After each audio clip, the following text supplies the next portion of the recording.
السلام علیکم دوستو، ہسٹری آف کنگڈم میں خوش آمدید۔ معزز سامعین حضرات، آئیے سنتے ہیں الیاس سیتاپوری کا تاریخی ناول حساب دوستاں قسط نمبر 22۔ معزز سامعین، آپ سے امید کی جاتی ہے کہ ویڈیو کو لائک کریں اور چینل کو بھی سبسکرائب کر دیں، شکریہ۔ عز الدولہ اپنے چچا کے بیٹے سے خط و کتابت کو طول دے رہا تھا اور قاضی سے رابطہ قائم کیے ہوئے تھا۔ تہہ خانے کی تعمیر کا کام حیرت انگیز طور پر بہت جلد مکمل ہو گیا۔ ادھر خنسا بار بار لیس کو پوچھ رہی تھی اور قاضی اس معاملے کو اس وقت تک ٹالنا چاہتا تھا جب تک عز الدولہ اپنی امانتیں تہہ خانے میں منتقل نہیں کر دیتا۔ لیکن خنسا کے لیے اب صبر مشکل ہو گیا تھا۔ اس نے قاضی سے کہا، اگر لیس اہواز گیا ہوا ہے تو میں بھی اہواز چلی جاؤں گی اور اس کو تلاش کر لوں گی۔ قاضی نے تیوری بدل کر جواب دیا، میں دیکھوں گا کہ تو میری اجازت کے بغیر کیسے چلی جائے گی۔ تب مجھے معلوم ہونا چاہیے کہ لیس اہواز کیوں گیا ہوا ہے اور کب آئے گا۔ قاضی نے جواب دیا، میں کسی لیس کو نہیں جانتا، اس لیے میں کیا جانوں کہ وہ کہاں گیا ہے، کیوں گیا ہے اور کب آئے گا۔ خنسا حیران و پریشان قاضی کی صورت دیکھتی رہ گئی، آنکھوں میں آنکھیں ڈال کر پوچھا، میں مطلب نہیں سمجھی۔ قاضی نے جواب دیا، میں کہہ رہا ہوں کہ میں کسی لیس سے واقف نہیں اور تجھ کو میرے ایک دوست نے میرے پاس تحفے کے طور پر بھیجا ہے اور اس طرح میں تجھ پر پورا حق کے تصرف رکھتا ہوں۔ خنسا نے چیخ کر کہا، یہ جھوٹ ہے، مجھے ڈاکو نے اغوا کر لیا تھا اور ڈاکو کا سردار لیس کا بھائی تھا، میں لیس کی کنیز ہوں، چنانچہ ڈاکو کے سردار نے مجھے اپنے بھائی کی امانت کے طور پر واپس بھیج دیا۔ قاضی نے فوراً کہا، تو ڈاکو کے پاس سے میرے پاس آئی ہے نا، تاکہ میری مخبری کر کے میرے محل میں ڈاکہ ڈلوا دے۔ خنسا نے بھی اکڑ برقرار رکھی، میں تیری باتوں میں نہیں آؤں گی، تو کچھ بھی کر لے، میں باہر نکل کر شور مچا دوں گی۔ قاضی نے جواب دیا، میں تجھے نکلنے ہی کب دوں گا۔ اس کے بعد قاضی نے خنسا کو پکڑ لیا، بولا، اب میں وقت کا انتظار نہیں کروں گا، اور خنسا میں تجھے کس طرح سمجھاؤں کہ تو میرے پاس بہت خوش رہے گی، مال و دولت بھی میرے پاس بہتوں سے زیادہ ہے اور عقل و فراست بھی بہت زیادہ۔ خنسا نے جواب دیا، مجھے مال و دولت اور عقل و فراست نہیں، لیس درکار ہے جس کو تو نے کسی نہ کسی طرح ٹھکانے لگا دیا ہوگا۔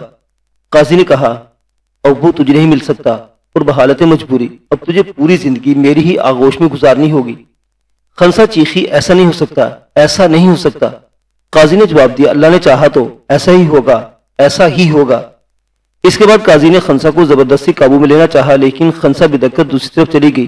قاضی پھر بھی جھپٹا، مگر خنسا نے اس کو دھکا دے کر ایک طرف گرا دیا۔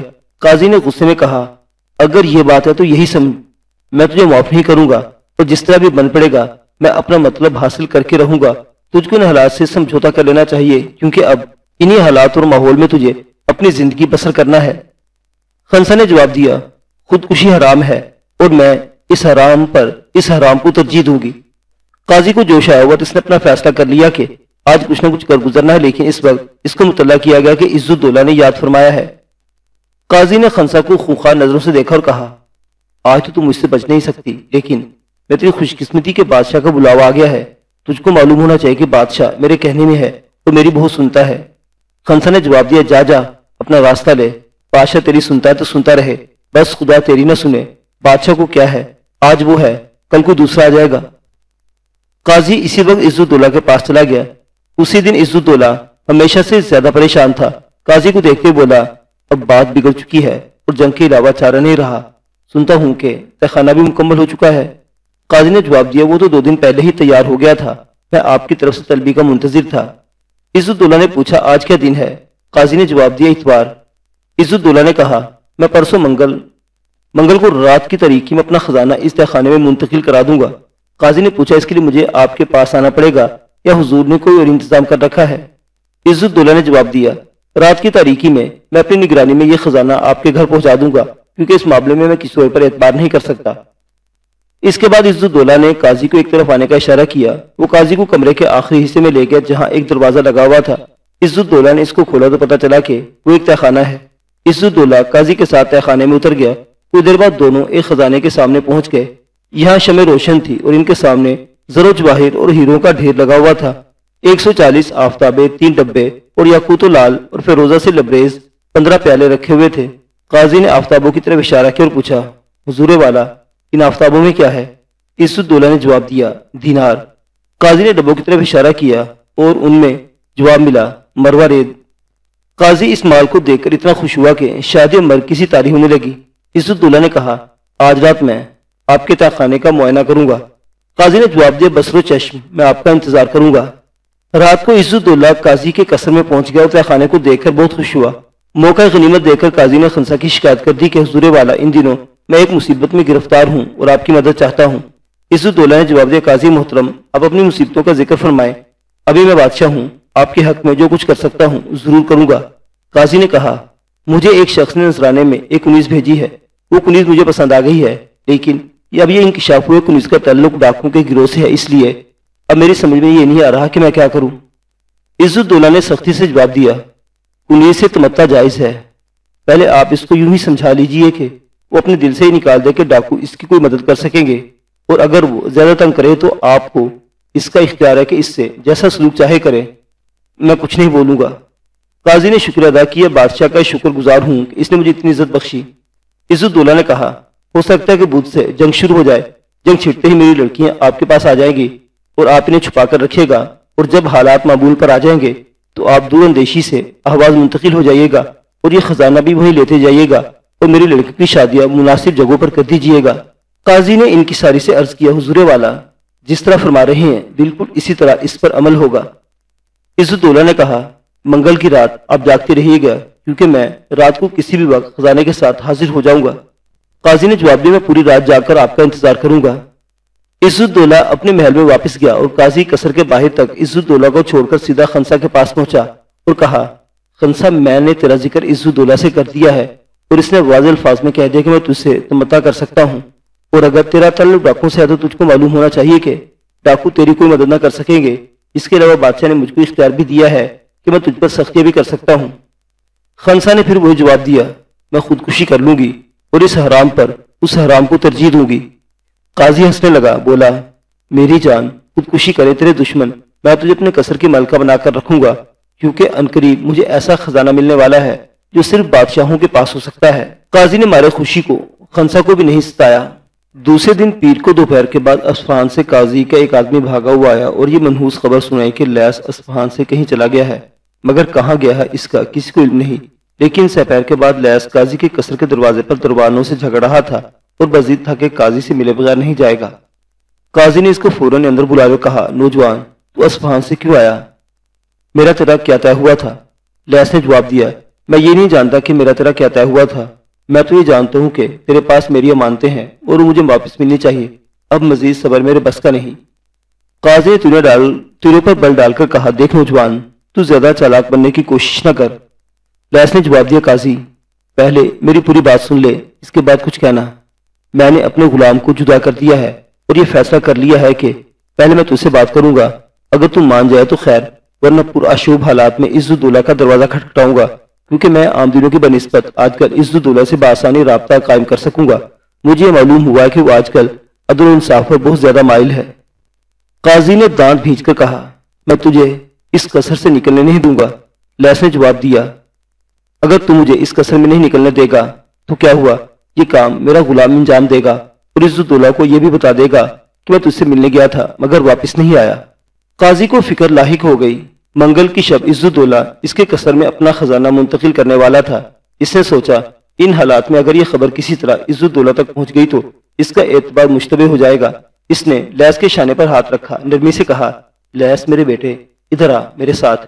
لیس نے سر سے پاؤں تو قاضی کو دیکھا اور اس اپنے کانوں پر یقین نہیں آیا۔ قاضی نے کہا ارے میری شکل کا دیکھ رہا، ادھر آ۔ لیس اس کے ساتھ چلا گیا۔ قاضی اس کو اس گودام میں لے گیا جہاں لوگوں کی امانتیں رکھی جاتی تھی۔ وہاں قاضی نے لیس کو اپنے سینے سے لگا لیا، بولا لیس میرے بیٹے، یہ جو کچھ میں نے تیرے ساتھ کیا اس کا مطلب یہ تھا کہ تجھے مال و زر اور عورت کے معاملے میں کسی اعتبار نہیں کرے گا۔ اب تو چونکہ خاصا پریشان ہو چکا ہے اس لیے کہیں مار نہیں کھائے گا۔ تیری امانتیں میرے پاس جو کی تم موجود ہے، مزدور بلوا لے اور اٹھوا لے۔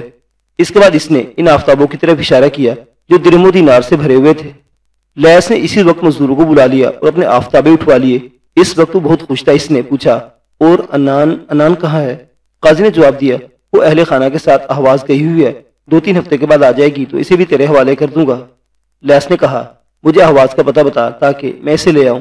قاضی نے کہا اب تو اتنا بے صبر پن بھی نہ دکھا، جب میں کہہ رہا ہوں کہ تجھے انان واپس مل جائے گی تو خام خواہ کیوں پریشان ہو رہا ہے؟ اس دوران تو کوئی حویلی وغیرہ بھی خرید لے۔ لیس نے مجبوری سے کہا اچھا میں 3 ہفتے کا انتظار کر لوں گا اور اس دوران حویلی بھی خرید لوں گا۔ اب رہی خنسا، خنسا تو آئی نہیں؟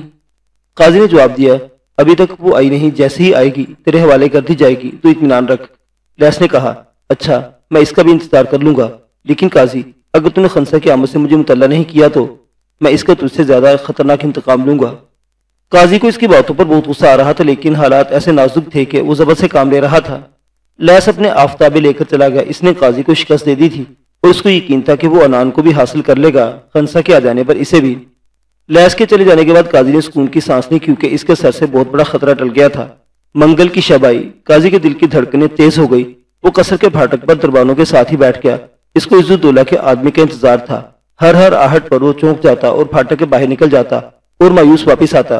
خدا خدا کر کے رات کے پچھلے پہر عزت الدولہ کا آدمی آ گیا اور اس نے یہ خفیہ پیغام دیا، بادشاہ نے آپ کو یاد فرمایا ہے اور کہا ہے کہ جو کچھ اٹھوانا ہے آپ اپنی نگرانی میں اٹھوا لیجئے۔ قاضی اس وقت اس آدمی کے ساتھ عزت الدولہ کے پاس روانہ ہو گیا۔ قاضی کو عزت الدولہ کے اس چھوٹے محل میں لے جایا گیا جہاں وہ کئی بار آ چکا تھا۔ عزت الدولہ اس کا بے چینی سے انتظار کر رہا تھا۔ عزت الدولہ اٹھا اور قاضی کو لے کر تہ خانے کی طرف چلا گیا۔ کمرہ فانوسوں سے روشن تھا اور تیز روشنی میں کمرے کی ایک ایک چیز دیکھی جا سکتی تھی۔ عزت الدولہ نے تہ خانے کا دروازہ کھولا اور قاضی سے کہا قاضی محترم، تہ خانے کے آفتابے، ڈبے اور پیالے ہم دونوں مل کر کمرے سے نکالنے ہوں گے۔ اس چھوٹے سے محل کے اکبر دروازے پر گاڑی کھڑی ہے، جتنا مال ہم دونوں منتقل کر سکیں گے آج کر دیں گے، بقیہ کل منتقل ہو جائے گا، کیونکہ میں اپنے اس معاملے میں کسی پر اعتبار نہیں کر سکتا۔ قاضی نے خوشی سے جواب دیا حضور والا، آپ کو بھی زحمت کرنے کی کوئی ضرورت نہیں، میں اکیلا ہی یہ کام کر لوں گا۔ بوڑھا ہوا تو کیا ہوا، میری قوت ایمانی مجھ سے بڑے بڑے کام کروا سکتی ہے۔ عزت اللہ نے کہا نہیں ایسی کوئی بات نہیں، میں آپ کا ساتھ دوں گا۔ دونوں باتیں کرتے ہوئے تہ خانے میں داخل ہو گئے۔ وہاں بھی غیر معمولی روشنی تھی۔ قاضی اور عزت الدولہ مال و زر کے انبار کے سامنے جا کھڑے ہوئے۔ یہاں ایک طرف سیاہ پردہ پڑا ہوا تھا۔ عزت الدولہ نے اشارہ کرتے ہوئے کہا یہاں مزید آفتابے رکھ دیے گئے ہیں۔ قاضی خوشی سے دیوانہ ہوا جا رہا تھا۔ خلاف توقع عزت الدولہ نے تالی بجائی اور اسی وقت سیاہ پردے کے پیچھے سے لیس نمودار ہو کر ان دونوں کے سامنے آن کھڑا ہوا۔ قاضی لیس کو دیکھتے ہی مدہوشی محسوس کرنے لگا۔ اس نے نیم مدہوشی میں عزت الدولہ کی طرف دیکھا۔ سلطان کے چہرے پر غصہ بھی تھا اور مسکراہٹ بھی۔ قاضی سر پکڑ کر بیٹھ گیا۔ عزت الدولہ نے کہا قاضی محترم کیا بات ہے، میری جگہ یہ نوجوان تیری مدد کرے گا، اٹھا آفتابے اور لے چل باہر۔ قاضی نے گھگیائی آواز میں کہا سلطان معظم رحم۔ عزت الدولہ نے تنزن پوچھا قاضی محترم کس بات پر رحم؟ پھر پوچھا پردے کے پیچھے تیری بھتیجی انان بھی موجود ہے؟ اس نے پردے کی طرف دیکھتے ہوئے کہا قاضی کی بھتیجی انان تو وہاں کیا ہے، آپ باہر آ جا۔ انان بھی پردے کے پیچھے سے باہر آ گئی۔ قاضی گڑ گڑایا سلطان محترم رحم۔ عزت الدولہ نے پوچھا قاضی محترم تو میری بیٹیوں کو بھی اسی طرح کسی سلطان کے حوالے کر دیتا، بالکل اپنی بھتیجی انان کی طرح۔ قاضی پھر چیخا سلطان محترم رحم۔ لیس اور انان عزت الدولہ کے روبرو سر جھکائے کھڑے تھے۔ عزت الدولہ لیس سے کہا ہمدون تاجر کے بیٹے، خدا گواہ ہے کہ میرے محل میں انان بیٹی بن کر رہی ہے، یہ تیری امانت بھی ہے جو تیرے حوالے کی جا رہی ہے۔ لیس نے رکت سے کہا میں سلطان کا کس زبان سے شکریہ ادا کروں؟ عزت الدولہ نے کہا اب تو میری سلطنت سے دور جانے کا ارادہ نہیں رکھتا؟ لیس نے جواب دیا نہیں حضور والا، میں نے انصاف پا لیا۔ عزت الدولہ نے قاضی سے پوچھا خنسا کہاں ہے؟ قاضی پر بے ہوشی کا دورہ پڑ چکا، اس نے عزت الدولہ کا سوال اچھی طرح نہیں سنا اور دھڑام سے گر گیا۔ قاضی کی آنکھ کھلی تو دنیا ہی بدل چکی تھی۔ عزت الدولہ نے قاضی کو کوئی سزا نہیں دی، معزول کر کے بغداد خالی کر دینے کا حکم دے دیا۔ قاضی کا قصر لیس کے حوالے کر دیا گیا۔ عزت الدولہ نے اپنے چچا کے بیٹے کو شکست دے دی اور فتح کی خوشی میں جشن منایا۔ اس میں لیس، انان اور خنسا کو بھی مدعو کیا۔ یہ تینوں عزت الدولہ کے خاص مہمان تھے۔ یہ تینوں عزت الدولہ کی خدمت میں پہنچے تو اس نے لیس سے کہا کیا یہ سچ ہے کہ تو نے کسی سے یہ کہا تھا کہ میں بغداد اور اصفہان سے کہیں دور اس لیے جا رہا ہوں کہ یہاں انصاف نہیں ہے؟ لیس خوفزدہ تھا پھر بھی سچ بولا ہاں میں نے یہ بات اصفہان جاتے ہوئے اپنے ایک ہمسفر سے کہی تھی۔ عزت الدولہ نے جواب دیا تیرا وہ ہمسفر میرا وقائے نویس تھا جس نے تیری پوری داستان مجھے لکھ کر بھیجی اور مجھے اس کے لیے اتنا بڑا تماشا کرنا پڑا۔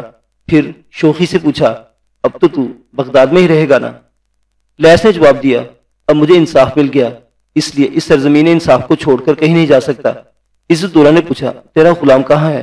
لیس نے جواب دیا وہ بھی باہر کہیں موجود ہوگا، چونکہ وہ ہر وقت کھانستا رہتا اس لیے اسے اس بز میں بلا کر میں حضور والا کی طبع نازک کو۔ عزت الدولہ نے بات کاٹ دی اور بولا ارے اس کو اسی وقت بلوا۔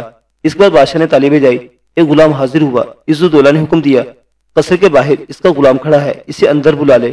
لیس نے بات پوری کر دی اور اس کی پہچان ہے کہ یہ بار بار کھانس رہا ہوگا۔ عزت دولا مسکرایا، خوب خوب، نام سے زیادہ بہتر تعارف اس کی کھانسی ہے، خوب۔ بادشاہ اچانک خنسا اور انان کی طرف متوجہ ہوا، پوچھا تم دونوں کو کچھ کہنا ہے؟ انان نے نظر جھکائے جھکائے جواب دیا، اب ان مہربانیوں کے بعد کچھ کہنے کی گنجائش ہی کہاں رہ گئی۔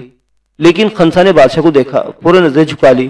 بادشاہ سمجھ گیا خنسا کچھ کہنا چاہتی ہے، پوچھا خنسا تو کچھ کہنا چاہتی ہے شاید؟ خنسا نے جواب دیا جی انیس پرور۔ پھر ڈر کس بات کا؟ خنسا نے رک رک کر کہا، حضور والا لیس سے کہیے کہ یہ مجھے آزاد کر کے بیوی بنا لے۔